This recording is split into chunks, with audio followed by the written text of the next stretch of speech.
تیسرا حصہ سبق نمبر 4 کتب سماوی۔ کتب سماوی کسے کہتے ہیں؟ کتب سماوی کا مطلب ہے آسمانی کتابیں، یعنی وہ صحیفے اور کتابیں جو اللہ تعالیٰ نے مخلوق کی رہنمائی کے لیے اپنے نبیوں پر اتاری۔ یہ سب کلام اللہ ہیں، ان میں جو کچھ ارشاد ہوا سب پر ایمان ضروری ہے۔ ان کتابوں میں سب سے افضل کتاب کون سی ہے؟ 4 کتابیں بہت مشہور ہیں، توریت، انجیل، زبور اور قرآن کریم۔ ان میں قرآن کریم سب سے افضل کتاب ہے۔ یہ چاروں کتابیں کس زبان میں نازل ہوئی؟ توریت اور زبور عبرانی زبان میں، انجیل سریانی زبان میں اور قرآن کریم عربی زبان میں نازل ہوا۔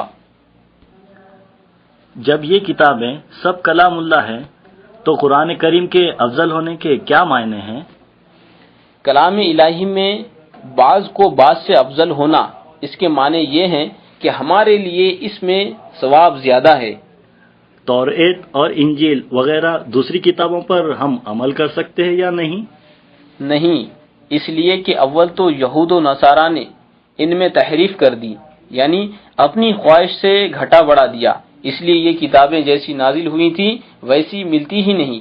اور دوسری بات یہ ہے کہ قرآن کریم نے اگلی کتابوں کے بہت سے احکام منسوخ کر دیے، لہٰذا ہم اگر یہ فرض بھی کر لیں کہ صحیح توریت و انجیل اس وقت بھی موجود ہیں تو بھی ان کتابوں کی ضرورت باقی نہیں رہتی۔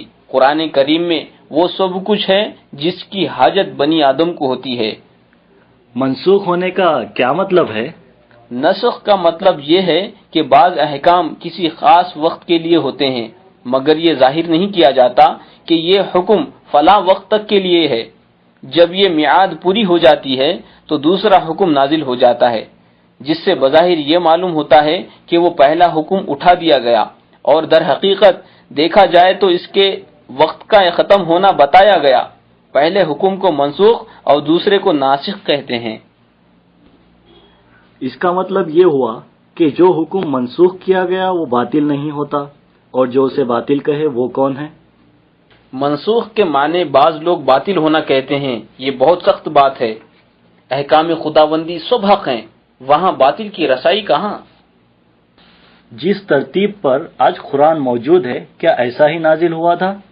نزول وحی کے وقت یہ ترتیب نہ تھی جو آج ہے۔